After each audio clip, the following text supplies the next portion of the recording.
Hello everyone and welcome to my office. Hopefully you'll be seeing this quite a few times over the course of the next 8 weeks. So as promised, I said I would talk to you twice a week through video, and that's happening. And it's going to be on Tuesdays and Thursdays, as I said, and luckily for me, today is Tuesday, so I am on time, which makes me feel good about it.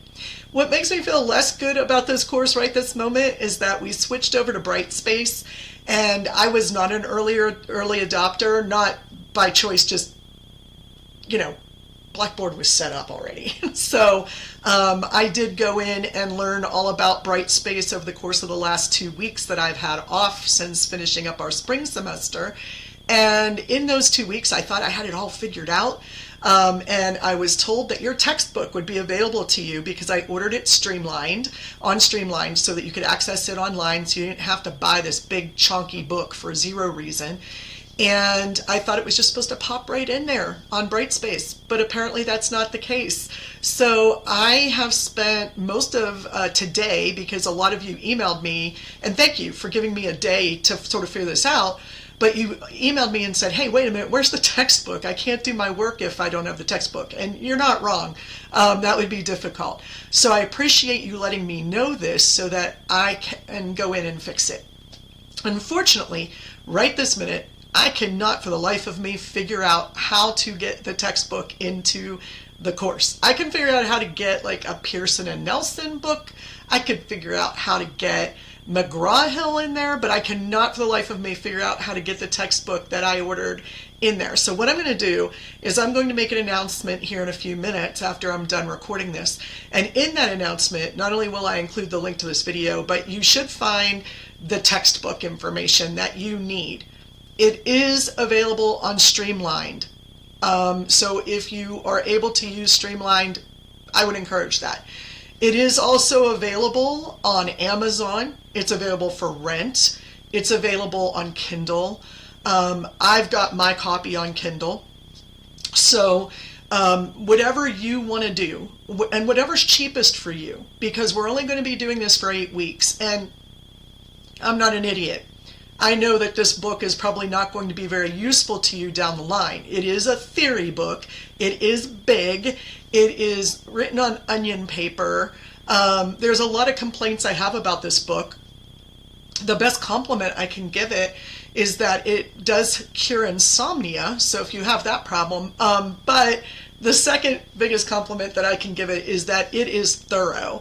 And no, we will not be reading the whole thing. In fact, if you look on the syllabus, you'll see times where I say, just peruse this, or just glance over this, just get the main ideas. And then the third greatest thing about this book is that in the introduction to each of the theorists and each of their works, there's like a half a page to a page or so telling you exactly what you need to get out of that reading. Okay, so I'm going to repeat that again. The great thing about this book, number 3, is that at the beginning of every theorist and the introduction to every theorist, every time period, and every work, there is an explanation of exactly what you need to get out of that particular reading. Okay, I hope I've made that clear. Now, who am I and why am I here? That's always the question I ask myself. My name is Dr. Elizabeth Dudash Buskirk. I don't know that I know any of you, let alone many of you, but welcome to the class. I look forward to working with you. I have been teaching this course since 2007, so a little while. I'm starting to learn that 2007 was not yesterday. It's kind of shocking to me. I am turning 50 here in about 7 days, so there's a lot that I've got going on to accept the fact that I am significantly older than you and can't always function on the same level that you do when it comes to technology and keeping you interested and excited and happy. I am also running a political campaign this year, so I am learning TikTok, for example. I'm learning about stuff other than Facebook, and I think that's a good thing, because if there is one place that rhetoric is practiced right now in our current system, it's online.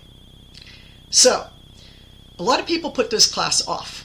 Why? Why do they put it off until they're seniors? Well, first of all, it's a 350 level, which means that it's not quite as easy as a 300 level, but not quite as hard as a 400 level.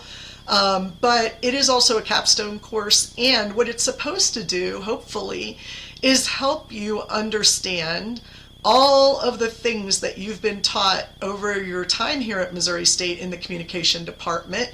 You're supposed to be learning how to effectively communicate, and that includes writing as well as public speaking. In this class, we will be focusing more on the former. Okay? Now, that might seem unimportant to you, but consider when you go for a job, consider when you're communicating online. Are you doing it orally? Sure, if you're using Zoom. Otherwise, we're doing it all written, right?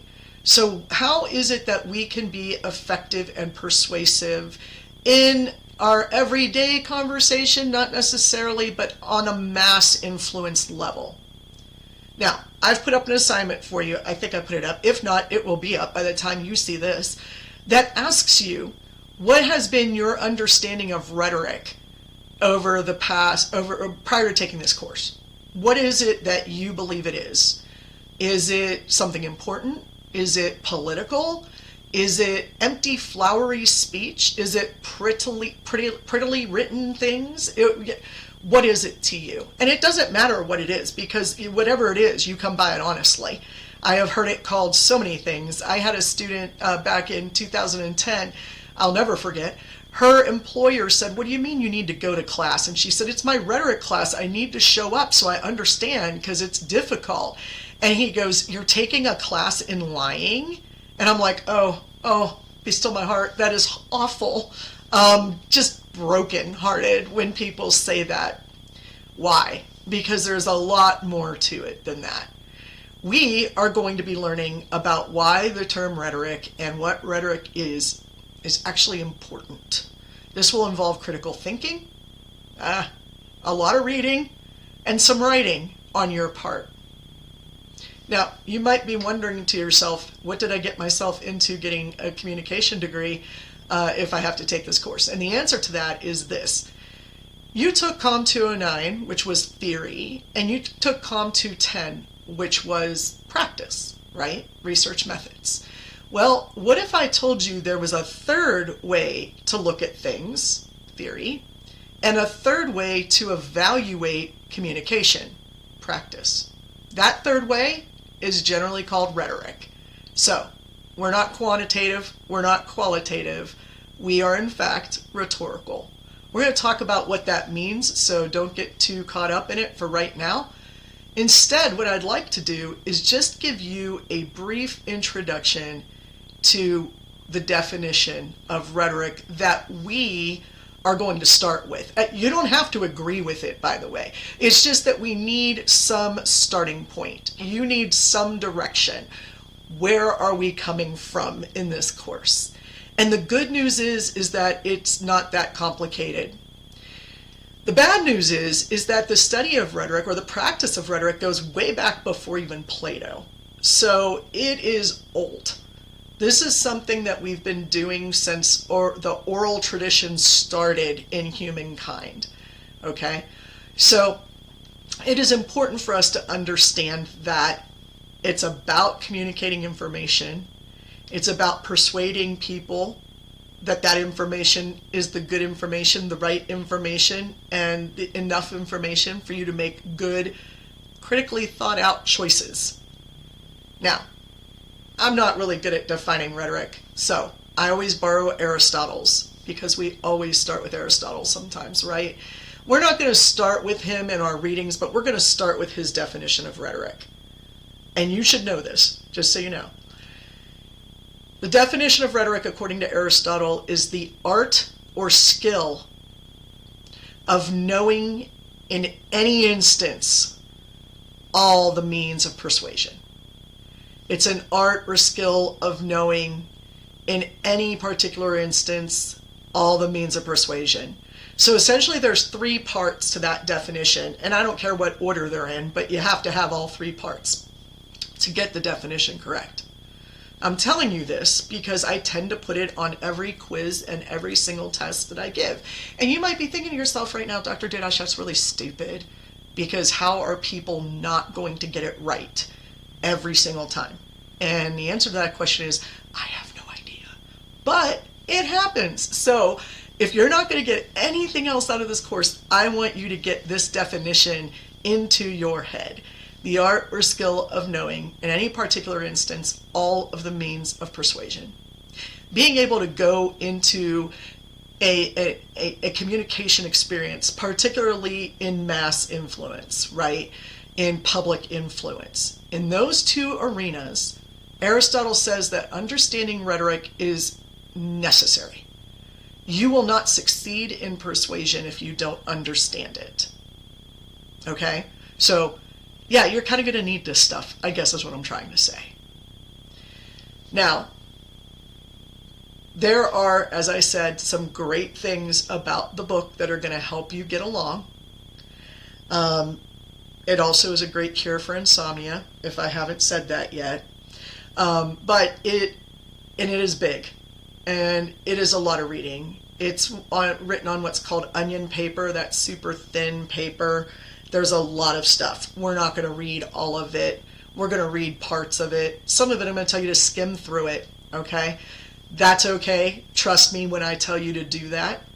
If you watch the lectures twice a week, and sometimes, I'll be honest with you, sometimes I'm not going to record that lecture that day. You'll see me with purple hair, with black hair, with gray hair, white hair, all different colors, because I've been teaching this course for a long time, and I've been teaching it online for close to a decade now. So I have a ton of videos on a YouTube channel that are all the times I've recorded these videos over again. And I don't know how to express this enough. The people we're studying, for the most part, most of them are dead. And so their work is not going to change. There's not going to be something new that I need to tell you about when we're studying the tradition of rhetoric, okay? So sometimes I might toss up an old video that I think is still pretty good, and sometimes I feel like I need to record a new one for you. So you will be seeing those come and go. The one thing I can promise you is that every Tuesday and Thursday you will see me in present tense saying something, even if it's not the entire recorded lecture.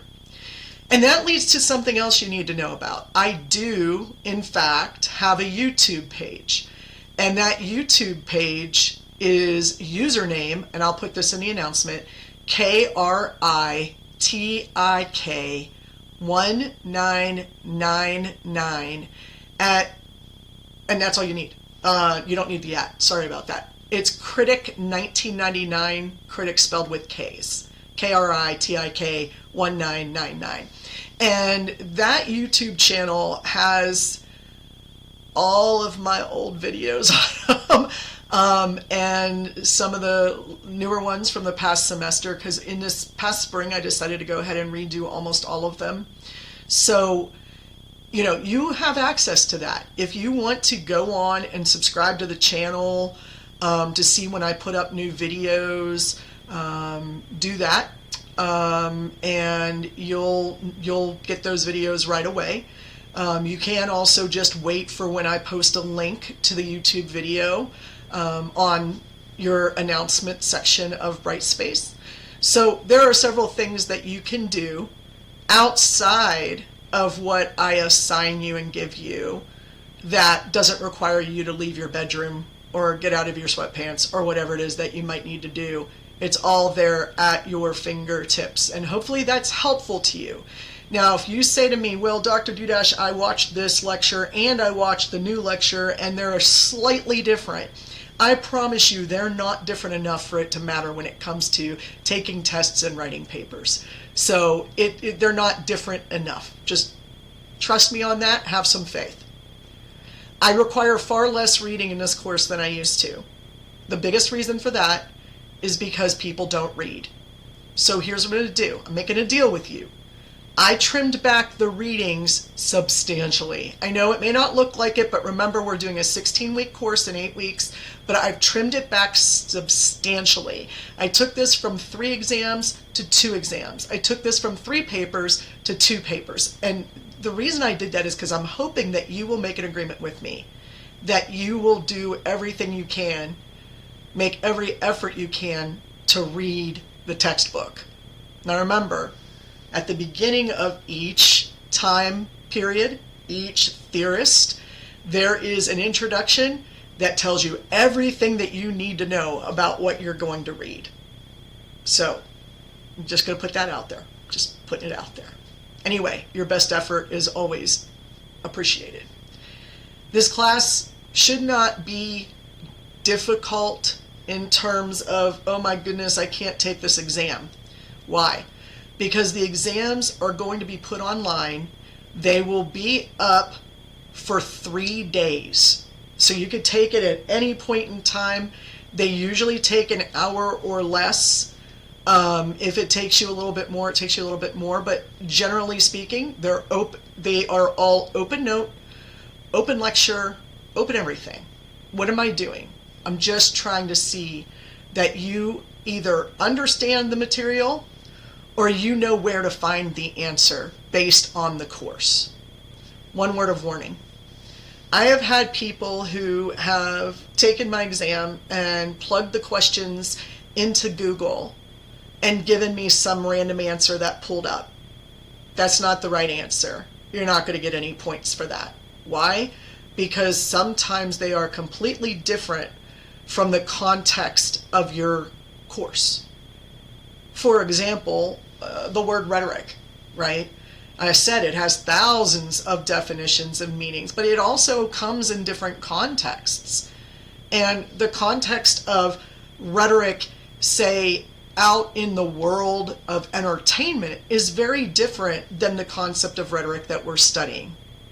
Or if I ask you about a particular theory, let's say the Toulmin model of argumentation, and you get that information from some random website where it says that there's 3 parts, I'm going to have to give you half credit because there's actually 6.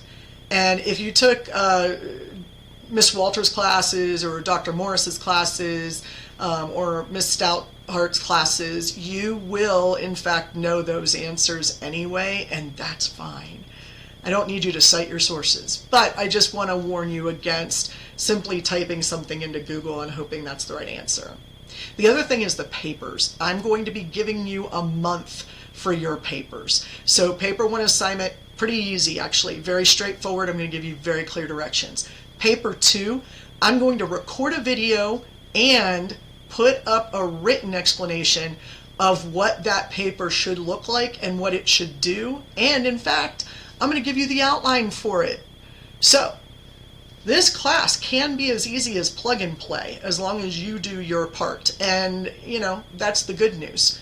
However, if you find by the end of the semester that you don't think I'm that hard, please keep that to yourself. I have a reputation to keep up, okay? Now, if there's any questions, comments, concerns, complaints, or threats, I need you to email me, but I'm going to be honest with you. If you text me, I'm a heck of a lot faster. That's not to say that I won't answer your email, because of course I will. But if you need a quick answer, text me. And I know you, apparently Gen Z doesn't like to text, which I find weird because you also don't like to talk on the phone. So what's the point? And apparently the point is email.